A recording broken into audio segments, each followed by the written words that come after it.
El Himalaya nunca perdona los errores. Sus abismos sin fondo son trampas naturales donde las huellas humanas desaparecen para siempre bajo una capa de nieve, rocas y lodo en cuestión de minutos. En septiembre del año 2011, estas montañas silenciosas se tragaron sin dejar rastro a dos jóvenes turistas. Gladys García, una estadounidense de 22 años, y su compañera británica Elizabeth. Las chicas partieron en una excursión turística estándar, pero nunca llegaron al punto final de su ruta. Decenas de rescatistas profesionales, perros policía, helicópteros y largas semanas de agotadoras búsquedas no dieron absolutamente ningún resultado, salvo un único impermeable encontrado junto a un torrente de montaña. La investigación oficial cerró rápidamente el caso, atribuyéndolo sin lugar a dudas a una trágica casualidad y a un accidente acuático. Las familias lloraron a sus hijas, y el desfiladero de montaña conservó su oscuro secreto. Pero las montañas saben esperar, y lo que habían guardado celosamente bajo la nieve compacta durante 10 años resultó ser mucho más aterrador que cualquier cataclismo natural o una caída accidental por un precipicio. Septiembre de 2011. Nepal recibió a Gladys García, una ambiciosa estudiante de periodismo de 22 años de Chicago, y a su compañera británica Elizabeth, con monzones fríos y prolongados. El objetivo de Gladys no era una simple excursión de senderismo. Trabajaba en un ambicioso proyecto fotográfico documental sobre la vida de comunidades montañosas remotas que sobrevivían a diario en condiciones extremas a más de 3.000 metros de altura. La joven nunca se separaba de su pesada maleta protectora, en la que llevaba una cámara réflex profesional y lentes de recambio, con un peso total de unos 7 kilos. El 18 de septiembre de 2011, a las 7:30 de la mañana, las chicas salieron de la ciudad de Besisahar. Según los informes policiales y los recibos incautados, el día anterior habían contratado a un guía local llamado Nima, a través de una agencia de turismo oficial. Su ruta debía discurrir por un sendero bien transitado hasta el pueblo de alta montaña de Manang. La distancia total era de unas 55 millas, lo que normalmente lleva de 5 a 7 días de marcha ininterrumpida. Los primeros días de la excursión transcurrieron sin ningún contratiempo. Según los registros de los puestos de control del Parque Nacional, el grupo avanzaba estrictamente según el itinerario establecido. El 21 de septiembre, a las 16:45, las turistas llegaron a una antigua casa de huéspedes, situada a una altitud de 8.500 pies.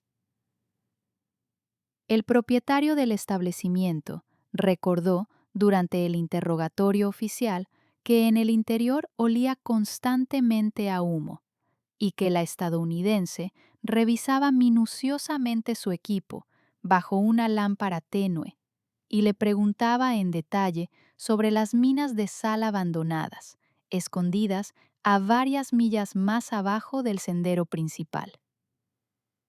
La mañana del 22 de septiembre fue el último punto documentado en su trayectoria vital.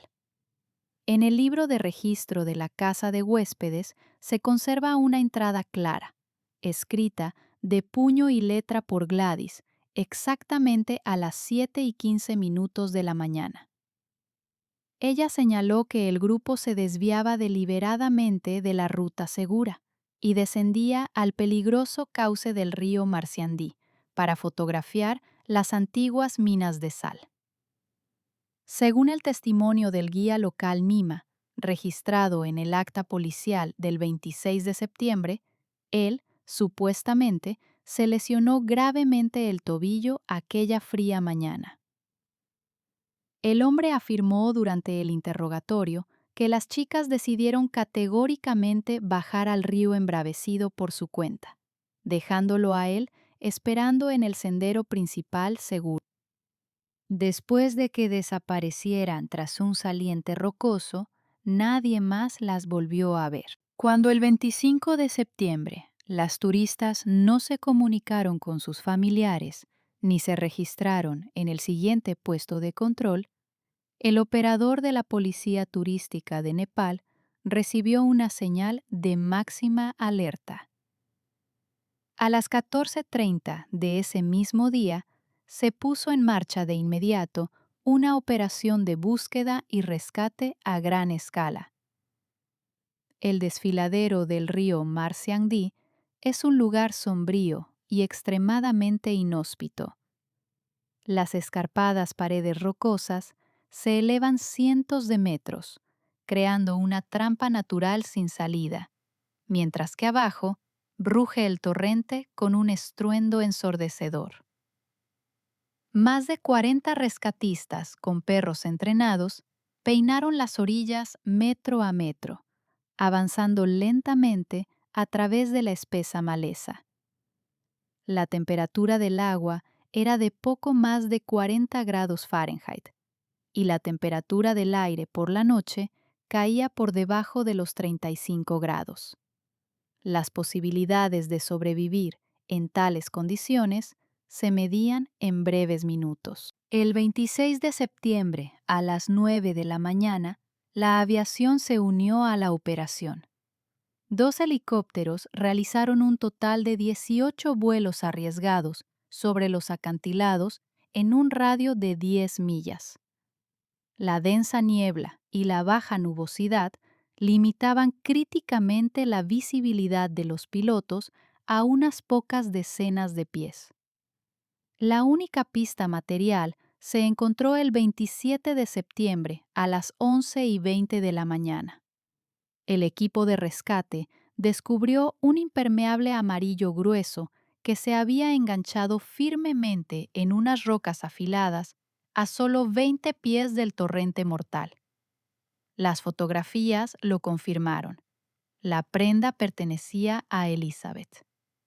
La tela no presentaba rasgaduras por la lucha.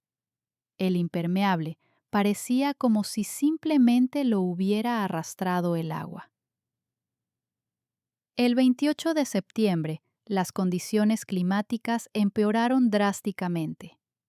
Las lluvias monzónicas provocaron un potente deslizamiento de lodo. El sonido era similar a un trueno que hacía temblar la tierra. Decenas de miles de toneladas de lodo y árboles arrancados se precipitaron directamente hacia el desfiladero, destruyendo para siempre cualquier posible rastro en las orillas. El 1 de octubre de 2011, a las 3 de la tarde, el jefe de la operación de rescate anunció oficialmente su cese total.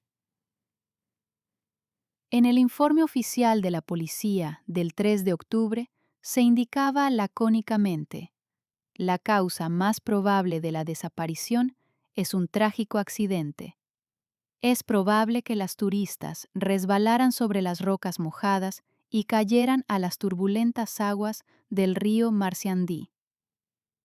El caso se cerró rápidamente y se archivó. Para el mundo entero, esta historia se convirtió en otro triste recordatorio de la crueldad de la naturaleza salvaje. La ruta abandonada hacia las minas se llenó rápidamente de leyendas sombrías, y los guías locales aconsejaban insistentemente a los viajeros que se mantuvieran alejados de ese maldito tramo del desfiladero. Investigadores y familiares estaban absolutamente convencidos de que conocían con certeza toda la verdad sobre los últimos momentos de vida de las chicas. Y esa firme convicción se mantuvo durante años, hasta que el glaciar retrocedió, dejando al descubierto de forma inesperada, entre las rocas heladas, un objeto que simplemente no podía pertenecer a la naturaleza salvaje. Durante 10 largos años, el desfiladero de montaña conservó su inquietante silencio. Los fríos vientos del Himalaya borraban metódicamente cualquier recuerdo del pasado, y una gruesa capa de nieve y hielo ocultaba a buen recaudo aquello que nunca debiera haber visto la luz del sol.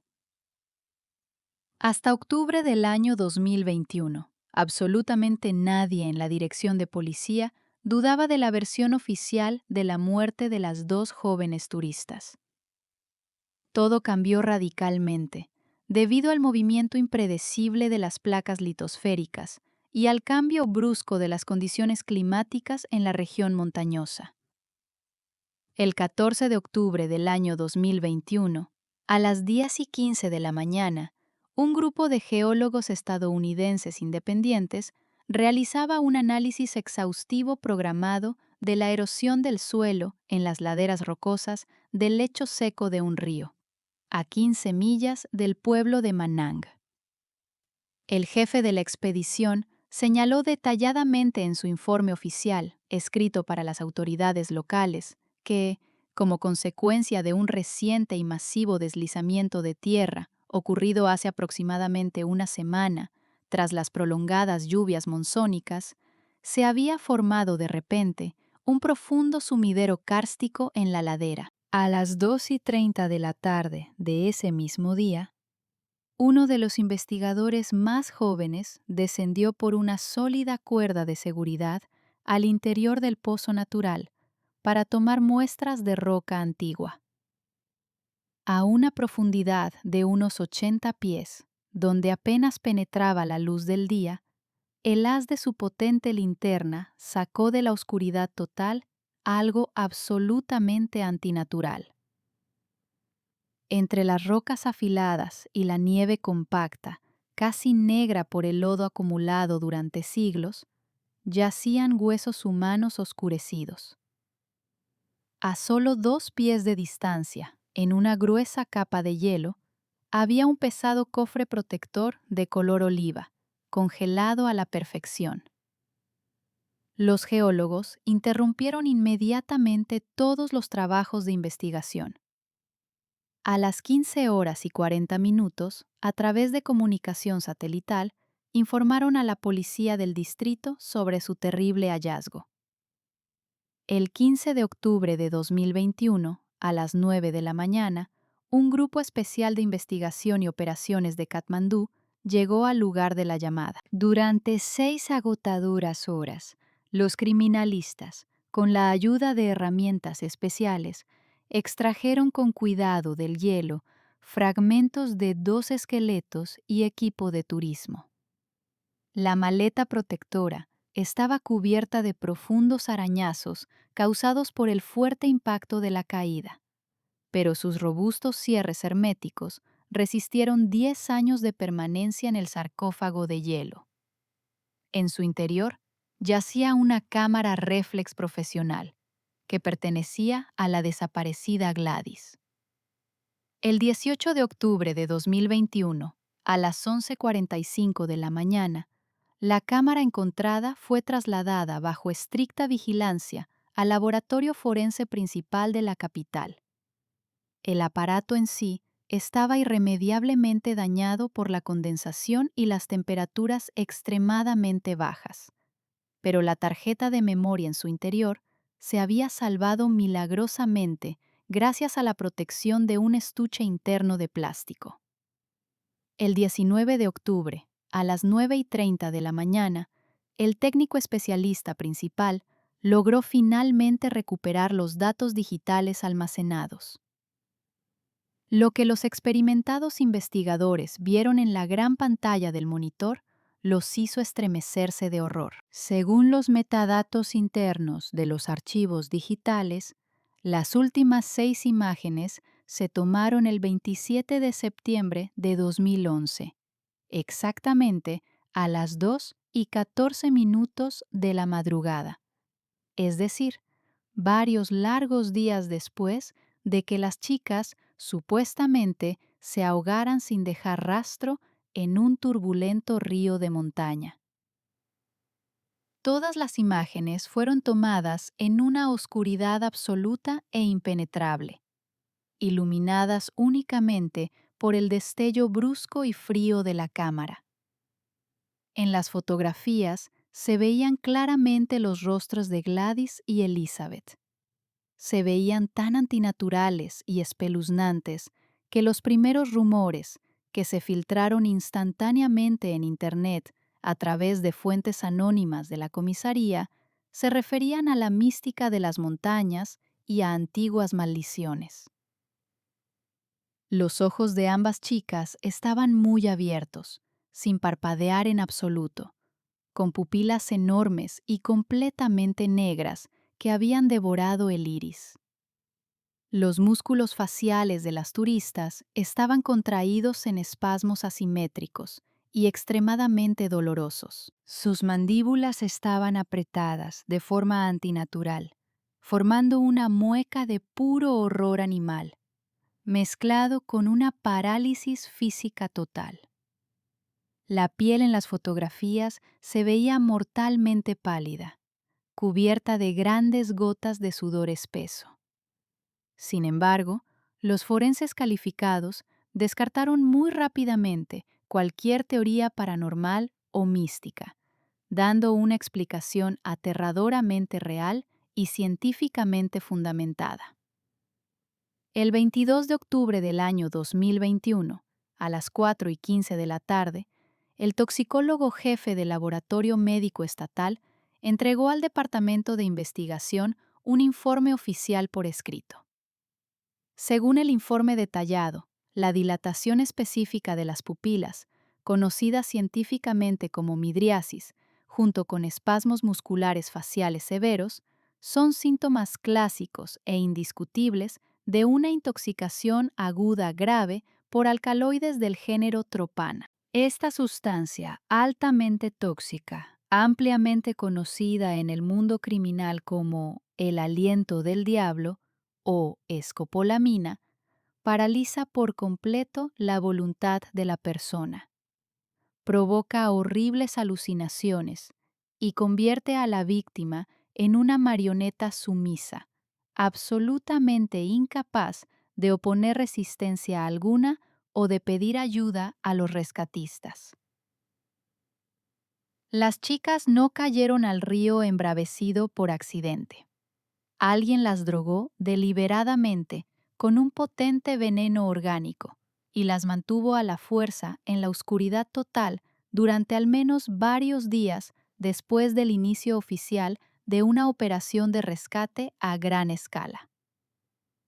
La versión oficial de muchos años sobre un trágico accidente se desmoronó al instante, transformándose abruptamente en un caso de doble homicidio cruel y planeado a sangre fría.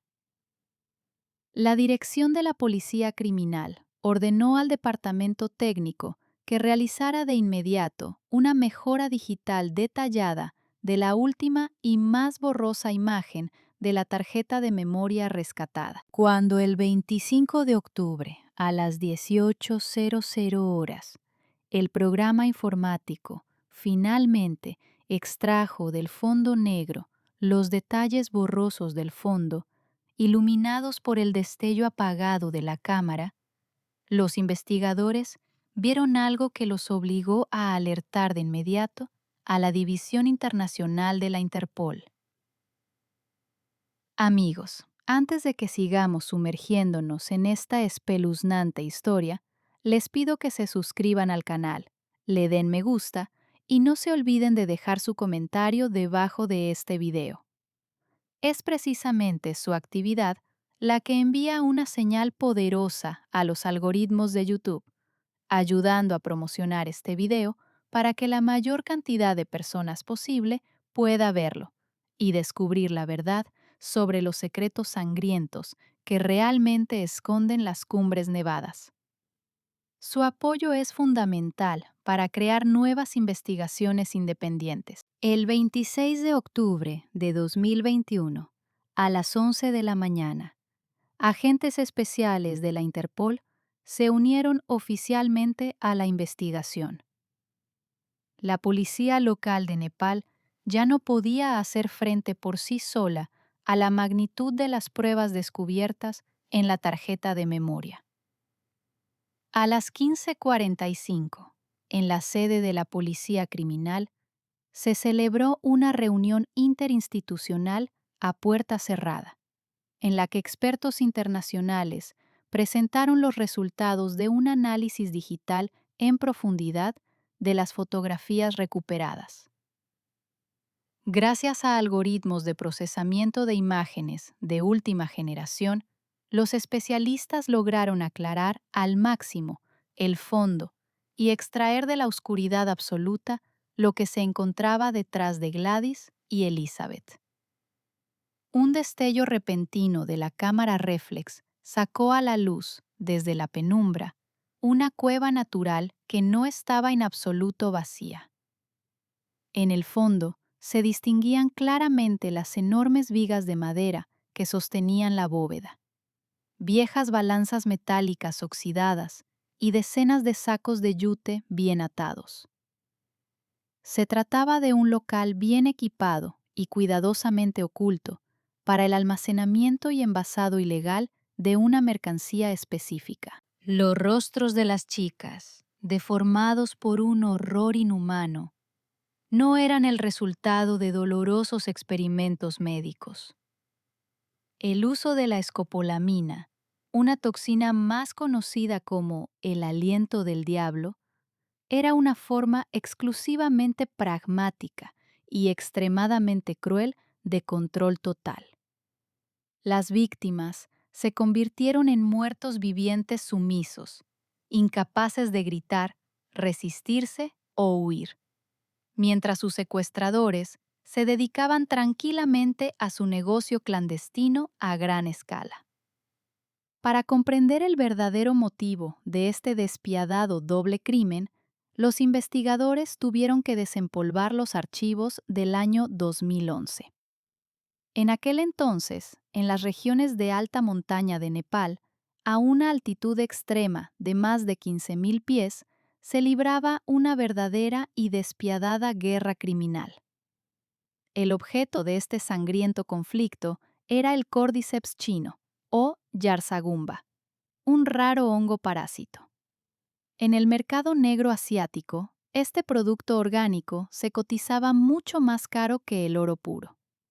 El precio de tan solo una libra de Yarsagumba de primera calidad podía alcanzar fácilmente los $50.000. Este precio desorbitado convirtió al instante los remotos valles montañosos en una auténtica zona de combate. Bandas bien armadas de cazadores furtivos y contrabandistas controlaban con mano dura los senderos secretos, sin detenerse ante absolutamente nada para proteger sus almacenes clandestinos y sus rutas logísticas ocultas. Cualquier forastero en esta tierra se convertía automáticamente en una amenaza crítica.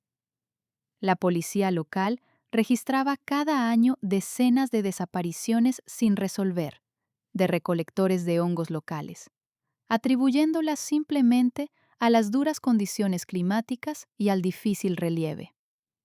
El análisis de la logística clandestina permitió a los criminalistas identificar con absoluta precisión el lugar capturado en la fotografía.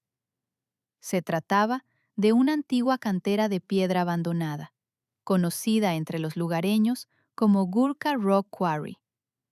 Se encontraba a solo unas pocas millas del punto turístico oficial, donde las chicas planeaban buscar minas de sal abandonadas. El panorama del crimen comenzó a tomar forma con una claridad documental escalofriante. El 22 de septiembre del 2011, Gladys y Elizabeth se desviaron deliberadamente del seguro sendero turístico. Buscaban localizaciones para su proyecto fotográfico, pero en su lugar se toparon por casualidad con uno de los mayores puntos de transbordo de un cártel de la droga de montaña. Gladys García era una periodista auténtica e intrépida. Al ver el empaque secreto de la preciada carga y a los hombres armados, instintivamente hizo lo que mejor sabía hacer. Levantó con cuidado su pesada cámara y comenzó a capturar el proceso de clasificación de la mercancía ilegal desde detrás de un refugio de piedra. Esas pocas pulsaciones del obturador se convirtieron en su sentencia de muerte. Los contrabandistas notaron muy rápidamente el destello traicionero de la lente entre las piedras. Dejar con vida a dos testigos que acababan de documentar sus rostros y el almacén secreto era absolutamente inaceptable. Sin embargo, no mataron a las jóvenes en el acto. Los disparos en el desfiladero sin duda habrían atraído la atención indeseada de las patrullas de montaña, y esconder dos cadáveres durante una búsqueda activa en helicóptero era demasiado arriesgado. Les esperaba otro destino, mucho más terrible, en un sótano oscuro. Las pruebas digitales recuperadas guardaban la amarga verdad, pero en este caso criminal quedaba aún una pregunta clave. ¿Quién fue exactamente quien desvió con tanta delicadeza y precisión al estudiante estadounidense y a su compañera de su ruta habitual, directamente hacia las fauces abiertas de un cartel despiadado?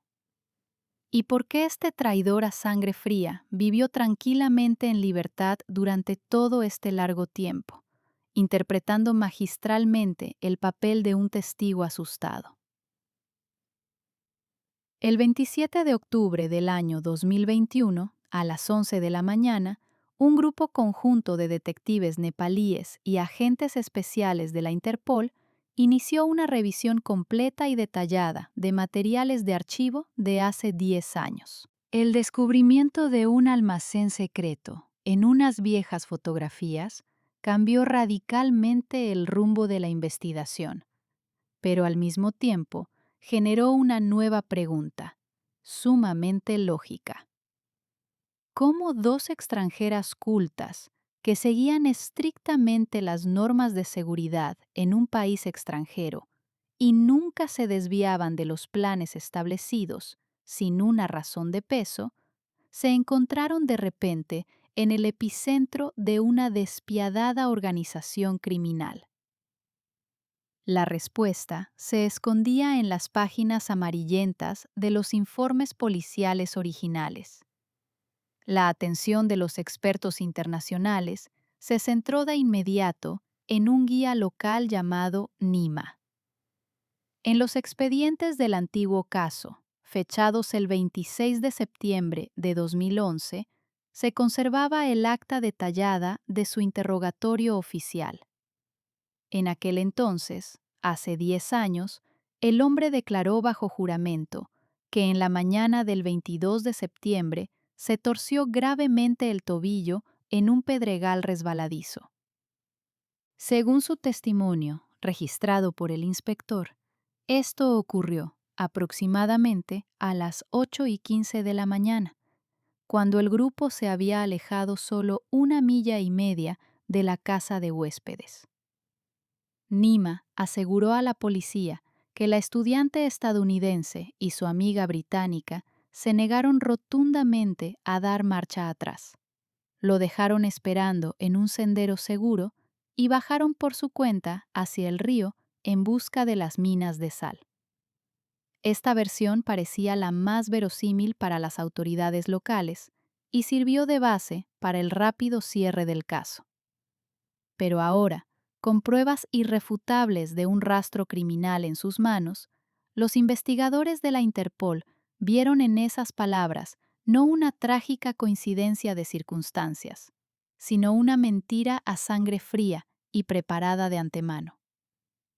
El 28 de octubre del año 2021, a las 9:30 de la mañana, la Policía Cibernética envió una solicitud oficial urgente a la Oficina Central del Operador Nacional de Telefonía Móvil en la ciudad de Katmandú. La tarea parecía casi imposible. Obtener un informe de las llamadas telefónicas de un abonado específico correspondientes al año 2011. Sin embargo, de acuerdo con la estricta legislación antiterrorista local, Los metadatos digitales se conservaban en servidores gubernamentales, protegidos durante exactamente 15 años. El 30 de octubre, a las 14:00, el Departamento Técnico proporcionó a los investigadores el registro completo de llamadas de un viejo teléfono de teclas que pertenecía al guía NIMI. El análisis de estos datos digitales fue un verdadero shock y en un instante destruyó definitivamente la coartada del principal sospechoso. El día de la desaparición de las turistas, el 22 de septiembre de 2011, el celular del guía no estuvo inactivo en absoluto.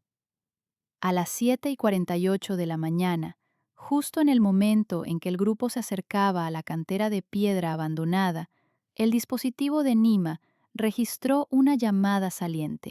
La llamada duró exactamente 42 segundos.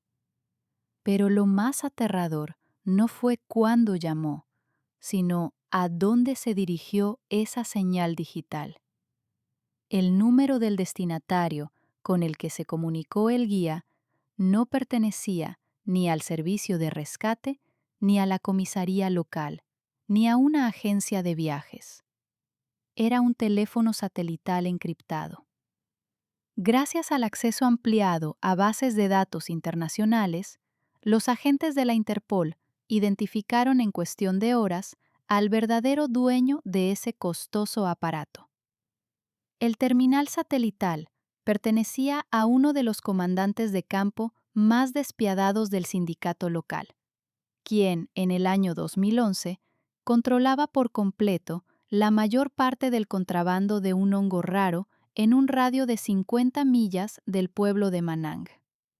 Este líder era tristemente famoso por eliminar sin piedad a cualquier testigo fortuito que se acercara a las rutas secretas de su grupo. Con estas pruebas digitales, escuetas pero irrefutables, los forenses pudieron reconstruir, minuto a minuto, los hechos reales de aquella fatídica mañana. Nima nunca se había quedado atrás del grupo, debido a una supuesta lesión en la pierna. Como antiguo informante y cómplice de la red criminal, vigilaba de cerca a sus clientas. Cuando Gladys, absorta en el proceso de filmar, levantó la pesada cámara y comenzó a fotografiar a los hombres armados y el proceso de clasificación de la mercancía ilegal junto a las viejas balanzas, el guía comprendió al instante el nivel crítico de amenaza para sus empleadores clandestinos. No se dispuso a proteger a las turistas. En cambio, se alejó discretamente varias decenas de metros hasta la roca maciza más cercana y realizó esa misma llamada de 42 segundos, advirtiendo a los combatientes de la existencia de pruebas fotográficas irrefutables. Tras una breve conversación, Nima interpretó a la perfección el papel de guía preocupado. Les aseguró a las chicas que conocía un camino mucho más corto y seguro hacia las minas de sal, para abandonar más rápido el territorio de la cantera sospechosa. Sin sospechar nada, Gladys y Elizabeth confiaron en el profesional y lo siguieron. En lugar de llevarlas de regreso al sendero principal, el guía condujo deliberadamente a las extranjeras a un profundo y ciego callejón sin salida, de un desfiladero rocoso. Era una trampa natural perfecta. Por 3 lados se alzaban paredes rocosas lisas y escarpadas de más de 300 pies de altura, y al frente rugía un torrente helado y mortal. Justo allí, entre las rocas frías y húmedas, a 2 millas de la civilización, mercenarios armados del cártel esperaban en silencio a las 2 jóvenes. El caso de la desaparición de las turistas se convirtió definitivamente en un secuestro magistralmente planeado. Pero, ¿qué hicieron exactamente los despiadados? Contrabandistas con sus víctimas indefensas para mantenerlas en un silencio total y absoluto, mientras sobre el desfiladero volaban a baja altura durante días enteros helicópteros de búsqueda con decenas de rescatistas experimentados a bordo. La pregunta que más atormentaba a los investigadores de la Interpol tras desvelar el misterio de las viejas fotografías: ¿por qué los despiadados contrabandistas, que nunca dejaban testigos indeseados, no eliminaron a Gladys y a Elizabeth allí mismo, en aquella remota cantera de piedra? La respuesta se escondía en la lógica extremadamente fría y pragmática del Sindicato del Crimen de la Montaña y en la topografía específica de la escena del crimen. Los expertos en seguridad explicaron en detalle esta jugada táctica en su informe analítico oficial. En un estrecho cañón de montaña, rodeado de enormes rocas, el estruendo de un disparo de arma de fuego se refleja repetidamente en las lisas paredes de piedra y resuena a decenas de kilómetros a la redonda, como si fuera el disparo de un cañón de gran calibre. Esto, inevitablemente y de inmediato, habría llamado la atención de las patrullas armadas de guardabosques, que recorrían regularmente el territorio del Parque Nacional.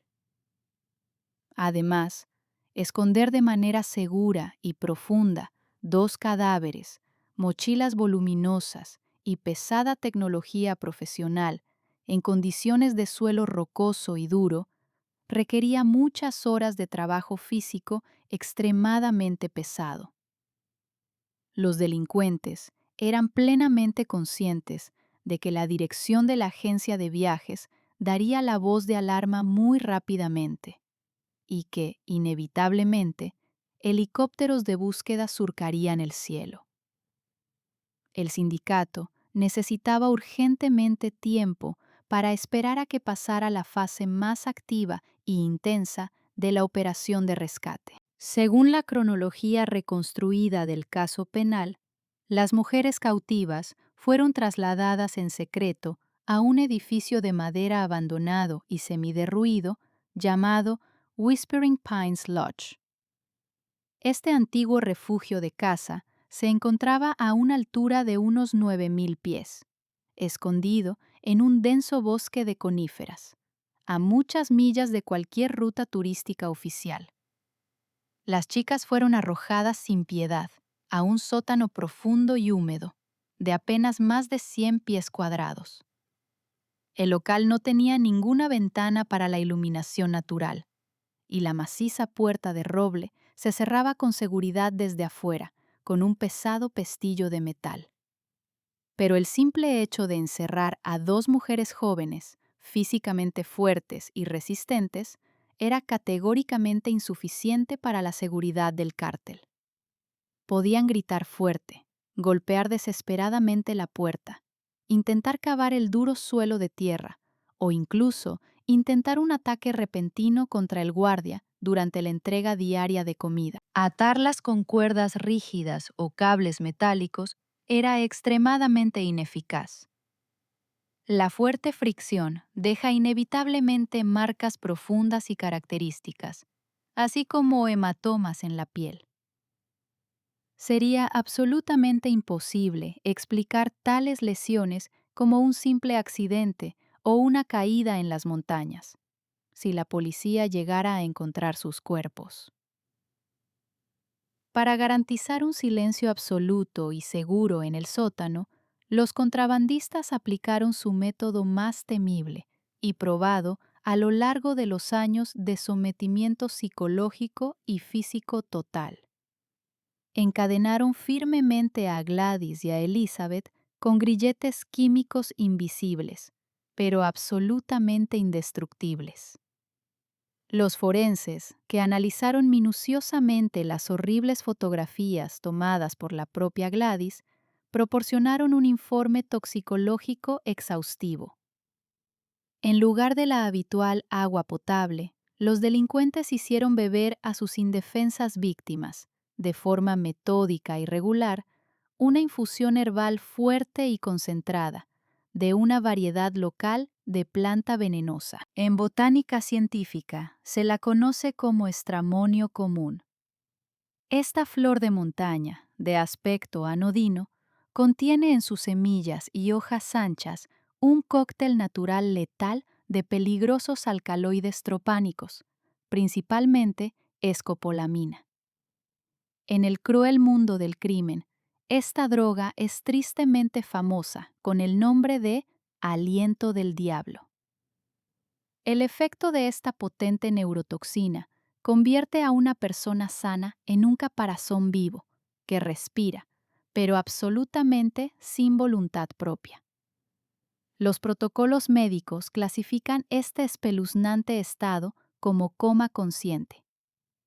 Al entrar en el sistema circulatorio, el veneno bloquea de forma instantánea y drástica los receptores específicos del cerebro responsables de la formación de la memoria a corto plazo, el pensamiento crítico racional y el libre albedrío. La víctima permanece plenamente consciente, es físicamente capaz de sentarse, ponerse de pie e incluso cumplir automáticamente órdenes verbales sencillas de sus torturadores, pero pierde por completo cualquier capacidad de oponer la más mínima resistencia. Este profundo parálisis químico siempre va acompañado de terribles cambios fisiológicos. Son precisamente estos cambios irreversibles los que captó el destello de la cámara en la oscuridad total. La dilatación extrema de las pupilas, cuando el iris desaparece casi por completo, dejando en lugar de los ojos solo un abismo negro y vacío. La desecación crítica de todas las membranas mucosas y las espeluznantes y absolutamente incontrolables convulsiones de los nervios faciales. Los espasmos musculares convierten el rostro humano en una máscara congelada de dolor infinito y horror animal. Además, los alcaloides del Durman provocan las alucinaciones visuales más intensas, realistas y aterradoras. Las mujeres cautivas permanecían las 24 horas del día en un estado de terror químico permanente, incapaces de distinguir la realidad objetiva de las pesadillas que generaba sin cesar su cerebro envenenado. El aspecto más trágico e insoportable de esta historia criminal fue que la audición física de las chicas permaneció absolutamente intacta. Según los registros de vuelo desclasificados del Servicio de Rescate Nepalí correspondientes al año 2011, el 26 de septiembre a las 11 de la mañana, los helicópteros de búsqueda realizaban sobrevuelos a gran escala de la zona boscosa situada en las inmediaciones de la cabaña de caza. Las pesadas máquinas descendían a una altura de apenas unos cientos de pies, escaneando cada metro cuadrado del terreno. Los investigadores reconstruyeron esta escena con escalofríos durante las sesiones informativas. Gladys y Elizabeth, sentadas impotentes sobre el frío suelo de tierra en la oscuridad absoluta del sótano cerrado, oían con increíble claridad el potente y rítmico zumbido de las hélices de los helicópteros. Ese sonido hacía vibrar con fuerza las viejas y podridas vigas de madera justo encima de sus cabezas. Su única oportunidad de salvación se encontraba literalmente a unas pocas decenas de metros de ellas. Pero el veneno tóxico los mantenía firmemente y sin piedad en su férreo yugo. Sus cuerdas vocales paralizadas no podían emitir absolutamente ningún sonido, y los músculos de su cuerpo se negaban a obedecer hasta tal punto que eran físicamente incapaces incluso de levantar una piedra para golpear con ella la pared de madera y enviar una señal. Los helicópteros sobrevolaron el techo durante varios largos minutos y se alejaron con un estruendo, llevándose para siempre la última esperanza de vida. Los contrabandistas actuaban con la precisión impecable y fría de un instrumento quirúrgico. Planeaban mantener a las jóvenes en ese estado vegetativo artificial hasta que los rescatistas consideraran inútiles todas las búsquedas posteriores y suspendieran la operación definitivamente. Después de eso, deshacerse de los dos cuerpos inertes, arrojándolos a un abismo natural sin fondo, sería una simple cuestión de técnica. El sistema de control del cártel parecía perfecto y funcionaba sin el más mínimo fallo. La dosis del veneno paralizante se mantenía en un nivel estable y calibrado. Los guardias armados seguían al pie de la letra sus instrucciones, y las posibilidades de sobrevivir se desvanecían con cada hora que pasaba. Sin embargo, incluso el plan criminal más perfecto y cruel tiene siempre su punto débil, su punto vulnerable.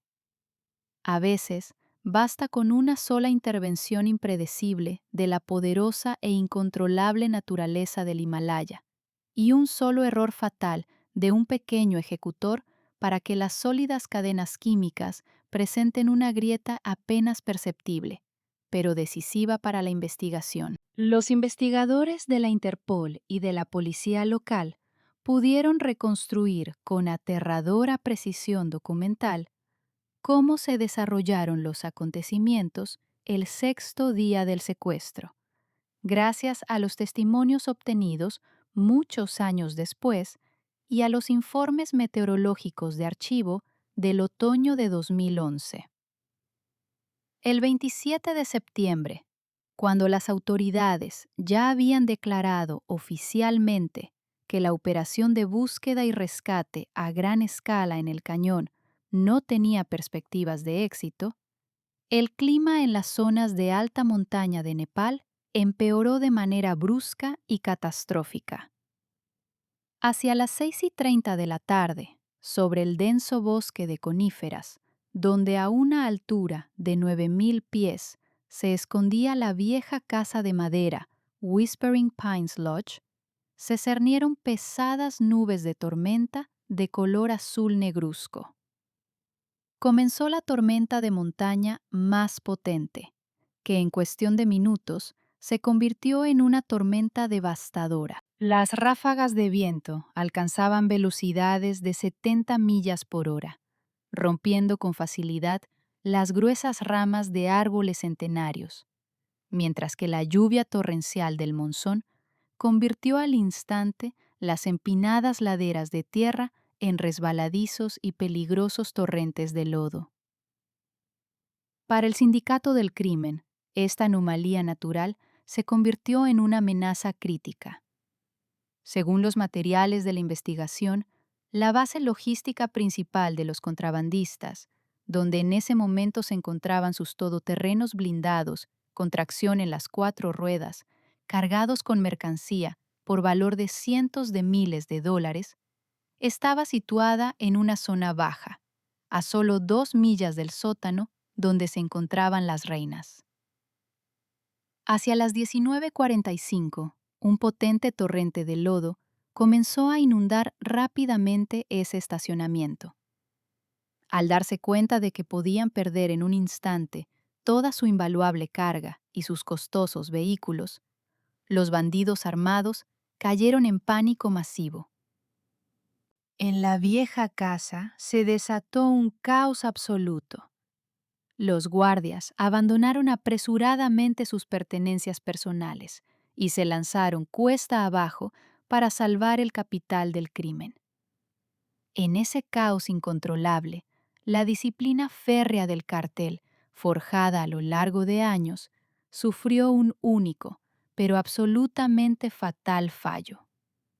Un miembro de la banda, responsable de custodiar a las cautivas, en el alboroto de la evacuación, simplemente se olvidó de preparar y dar a la estudiante estadounidense y a su amiga británica la siguiente dosis, estrictamente calculada, de auténtico alucinógeno tóxico. En la casa espaciosa, atravesada por corrientes de aire frío, solo quedó una persona, un peón de la más baja jerarquía, un peón de poca monta, a quien se le había encomendado simplemente sentarse junto a la pesada puerta de roble del sótano.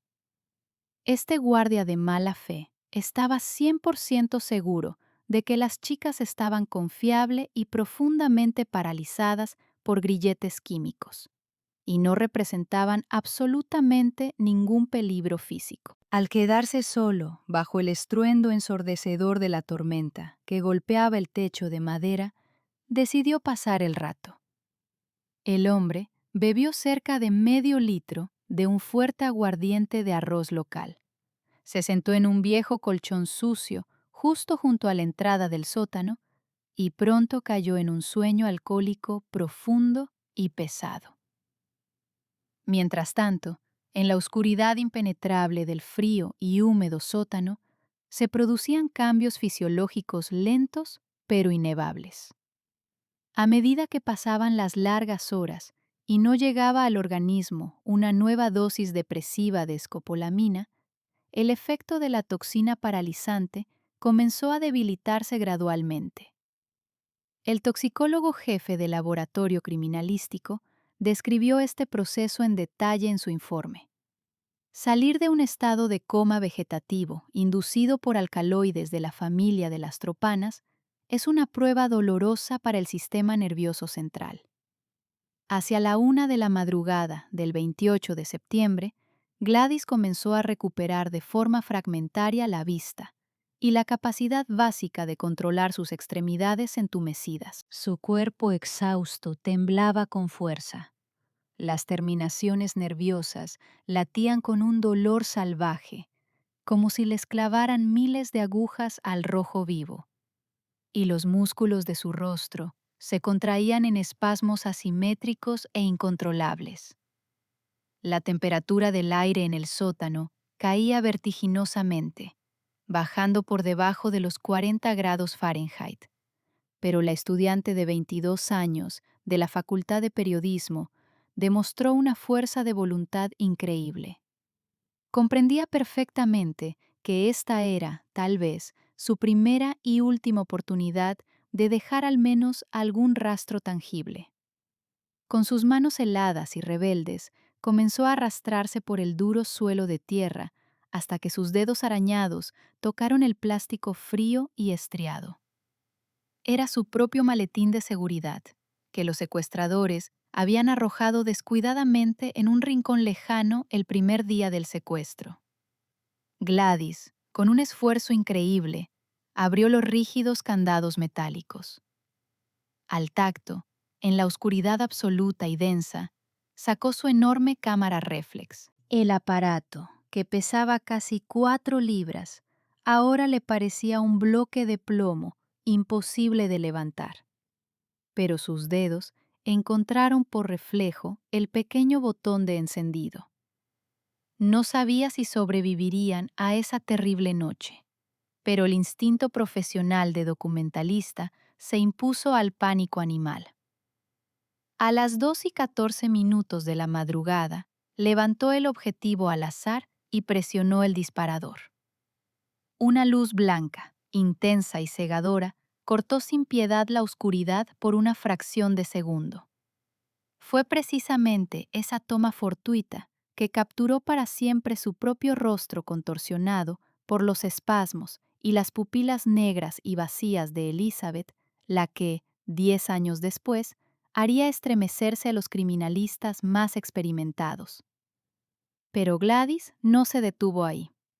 Apoyándose en la húmeda pared de piedra y moviendo con dificultad sus piernas entumecidas, comenzó a avanzar lentamente, centímetro a centímetro, hacia la salida del local. La pesada puerta de roble estaba ligeramente entreabierta. El guardia borracho se había olvidado de cerrar del todo. El enorme pestillo metálico. A través de la estrecha rendija se filtraba la luz tenue y parpadeante de una lámpara de queroseno. La joven miró con cautela por la abertura y vio a un hombre durmiendo en el suelo, del que emanaba un fuerte olor a alcohol. Gladys levantó la cámara por última vez. Acercó el objetivo directamente a la rendija de madera. Enfocó el rostro del despreocupado miembro del cártel y presionó suavemente el botón del obturador. El sistema de enfoque automático funcionó al instante, y un potente flash golpeó directamente el rostro del guardia dormido, desde una distancia de apenas 3 pies. En la tarjeta de memoria digital que había sobrevivido, quedó grabado para siempre un primer plano extremadamente nítido del criminal, que captaba cada arruga de su piel y una cicatriz profunda y muy característica en la barbilla. Ese frío clic del obturador se convirtió en un boleto de ida para toda la red criminal. Pero en ese mismo instante, el destello de luz cegador en el pasillo oscuro desencadenó una reacción en cadena de acontecimientos totalmente imprevistos y mortalmente peligrosos. El destello brusco y cegadoramente blanco de una cámara profesional en el estrecho umbral de la puerta actuó como detonador. En el espacio cerrado del pasillo oscuro, no solo capturó el rostro del criminal, sino que también cegó por completo durante unos segundos a la propia Gladys, cuyas pupilas aún estaban críticamente dilatadas por los efectos residuales del veneno. Según la reconstrucción de los hechos realizada por los criminalistas 10 años después, fue precisamente ese destello de luz el que sacó instantáneamente al guardia de seguridad ebrio de su profundo aturdimiento alcohólico. El hombre, cuyo rostro quedó grabado para siempre en la tarjeta de memoria digital, se levantó de un salto del colchón, emitiendo gritos guturales incoherentes mezclados con palabrotas. Gladys, movida por la adrenalina pura, que por un breve momento había desplazado de su sangre la paralizante escopolamina, agarró con fuerza a Elizabeth de la mano. La británica se encontraba en un estado físico mucho peor. Su coordinación estaba casi por completo destruida por el consumo prolongado de la droga. El 28 de septiembre de 2011, a las 2:17 de la madrugada, dos mujeres salieron corriendo del umbral del Whispering Pines Lodge, directamente al corazón ardiente de la tormenta nocturna del Himalaya. El guardia de seguridad, tambaleándose y tropezando con botellas vacías, salió corriendo tras ellas, sosteniendo en la mano una pesada linterna metálica. Desde afuera, la situación era crítica. Un potente aguacero monzónico caía como una pared, limitando la visibilidad a unos pocos metros. La temperatura del aire había caído bruscamente a 34 grados Fahrenheit. Las chicas, vestidas solo con la ropa ligera de excursión que llevaban puesta hacía 6 días, se empaparon al instante. Los chorros de agua helada las cegaban y el viento huracanado, que soplaba a más de 60 millas por hora, literalmente las derribaba. Los informes de la investigación indican que las fugitivas intentaron descender por la empinada ladera norte hacia el río Marsandí, con la esperanza de encontrar refugio en los densos matorrales junto al agua. Sin embargo, los restos de el aliento del diablo en sus organismos hacían que ese descenso fuera mortalmente peligroso. El aparato vestibular de Gladys y Elizabeth funcionaba con enormes interrupciones. El suelo bajo sus pies les parecía inestable y vertical, y cada rama mojada un ser vivo. No solo corrían, sino que caían, se levantaban y volvían a rodar cuesta abajo por las rocas afiladas y el lodo resbaladizo. Detrás de ellas, a solo unas pocas decenas de metros, se movía un perseguidor enfurecido. Según testimonios posteriores, registrados en los protocolos de los interrogatorios, el guardia gritaba constantemente, exigiendo que se detuvieran, pero el ruido de la tormenta y el rugido del agua en el cañón ahogaban todos los sonidos. A las 2:25 de la madrugada, las chicas se encontraron en el borde mismo de un alto precipicio sobre un sumidero kárstico, que 10 años después se convertiría en su tumba común. La distancia hasta el río embravecido abajo era de más de 200 pies. En ese momento, la naturaleza asestó el golpe final. La capa de tierra sobre la que se encontraban las mujeres, socavada por horas de lluvia torrencial, perdió definitivamente la estabilidad. Una enorme sección de la ladera, con un peso de varios miles de libras, comenzó a deslizarse lentamente y luego, cada vez más rápido, hacia el abismo. Gladys, que hasta el último momento había apretado contra su pecho una pesada cámara de unos 4 kilos, intentó instintivamente agarrarse de la mano de su amiga, pero el deslizamiento no les dejó ninguna oportunidad. En la tarjeta de memoria recuperada, con el número 942, se guarda la última imagen tomada esa mañana. Fue una toma fortuita. En el momento de la caída, el dedo de Gladys apretó convulsivamente el disparador. En la fotografía es imposible distinguir rostros u objetos. Solo una larga y borrosa franja vertical de lodo marrón, piedras grises y espuma blanca de la lluvia, congelada en movimiento. Esta imagen se convirtió en el testimonio digital de su último paso hacia lo desconocido. Las chicas cayeron a una profundidad de más de 80 pies. Junto con ellas, cientos de libras de tierra húmeda, raíces de árboles y pesados cantos rodados se derrumbaron en la profunda grieta kárstica. Las pesadas rocas y la tierra sellaron literalmente la entrada del abismo, creando una trampa hermética e inaccesible durante 10 largos años. Evitaron la venganza de los contrabandistas, pero quedaron cautivas del implacable frío del Himalaya. Gladys y Elizabeth, que sufrieron numerosas fracturas durante la caída, quedaron tendidas en el fondo de un saco de piedras, donde la temperatura nunca superaba el punto de congelación del agua. El guardabosques, que llegó corriendo al borde del precipicio apenas unos segundos después del deslizamiento, solo vio un vacío negro y una herida reciente en la ladera de la montaña. Estaba absolutamente seguro de que el turbulento río Marsandi se había tragado para siempre tanto a las chicas como a la principal prueba de su cautiverio.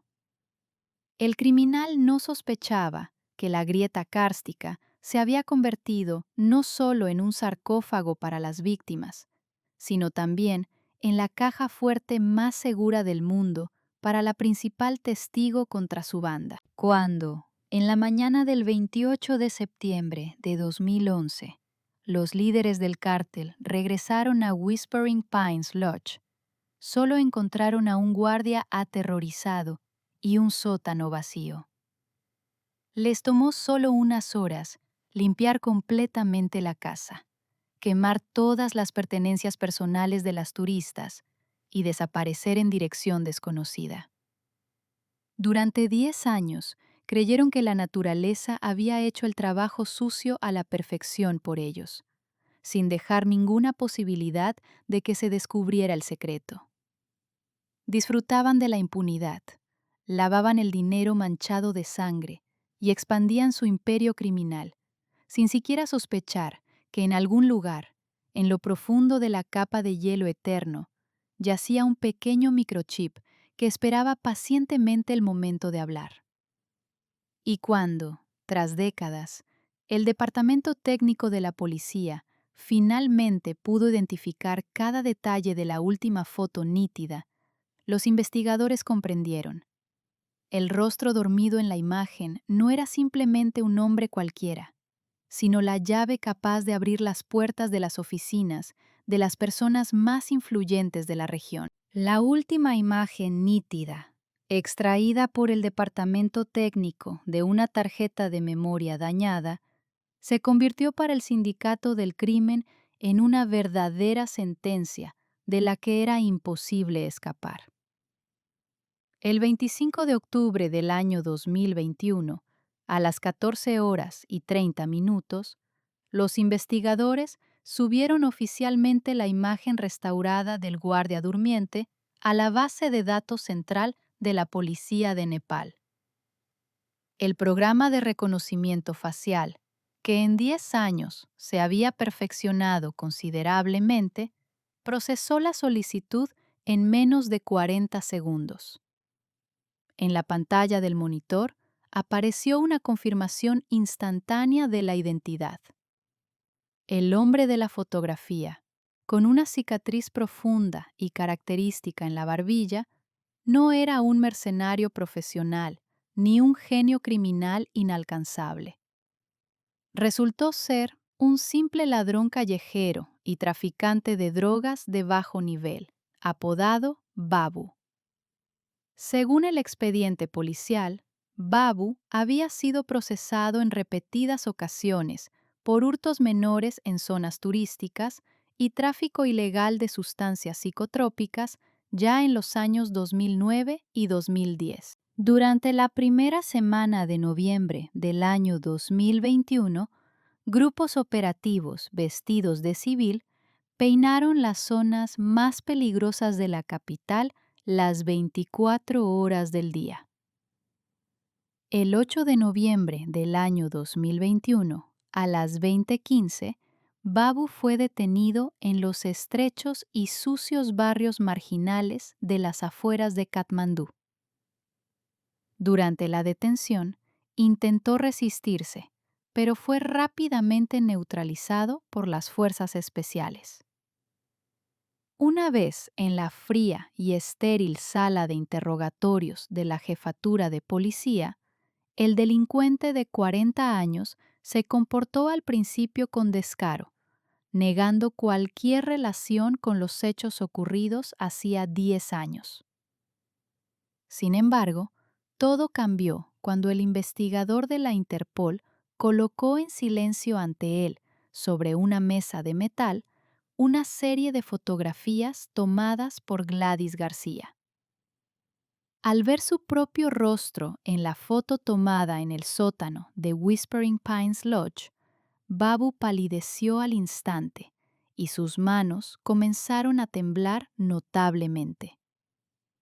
Según el acta oficial del interrogatorio del 9 de noviembre de 2021, el sospechoso entró en un estado de pánico total ante la perspectiva de recibir cadena perpetua por el doble asesinato de ciudadanas extranjeras y el secuestro de personas.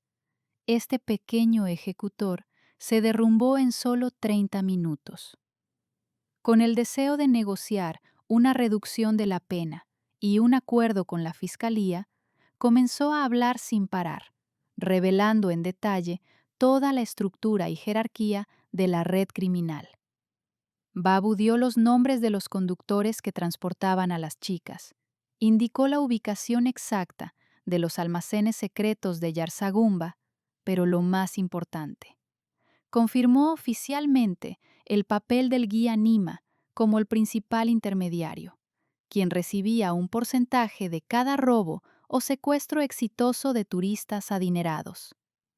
Además, el testimonio de Babu permitió llegar hasta el principal artífice de todo este esquema, el jefe del cártel, quien en estos 10 años había logrado blanquear por completo el dinero manchado de sangre, transferir activos a zonas offshore y vivir en una lujosa mansión en las afueras. El testimonio de un pequeño peón desencadenó una reacción en cadena imparable. Durante los siguientes 7 días, las fuerzas especiales llevaron a cabo una serie de arrestos masivos coordinados en 5 regiones diferentes del país.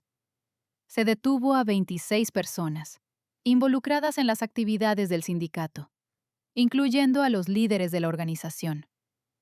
Durante los registros, la policía incautó un cargamento ilegal valorado en más de $3 millones y una gran cantidad de armas no registradas. El juicio, que comenzó en marzo de 2022, se convirtió en uno de los más sonados de la historia contemporánea de Nepal. Los resultados del análisis de los restos de Gladys y Elizabeth, realizado por patólogos forenses estadounidenses, confirmaron la presencia de trazas microscópicas de alcaloides de datura en los huesos, lo que coincidía plenamente con el testimonio de Babu sobre las cadenas químicas. El guía Nima recibió 25 años de prisión sin derecho a libertad condicional. El líder del cártel y sus colaboradores más cercanos fueron condenados a cadena perpetua por numerosos crímenes contra la humanidad y asesinatos.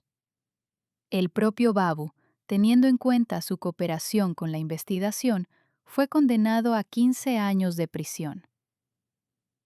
Durante 10 años, el secreto de Gladys y Elizabeth permaneció bien oculto bajo una gruesa capa de hielo en un oscuro abismo kárstico. Ejércitos de rescatistas, helicópteros de alta tecnología y buscadores profesionales se mostraron impotentes ante la grandeza y la traición de los Himalayas. Sin embargo, la cámara de una estudiante de 22 años, que no soltó el equipo ni siquiera en el momento de caer al abismo, logró completar la obra de su vida. Gladys García documentó su último reportaje con tal precisión que logró sacar de la oscuridad el rostro de un solo culpable, cuya denuncia arrastró inevitablemente al fondo a toda una despiadada organización criminal. Ahora, en el profundo desfiladero del río Marciandí, por fin reina el silencio. Pero este silencio ya no oculta crímenes, solo custodia la memoria de aquellos que no tuvieron miedo de mirar a los ojos al mal verdadero.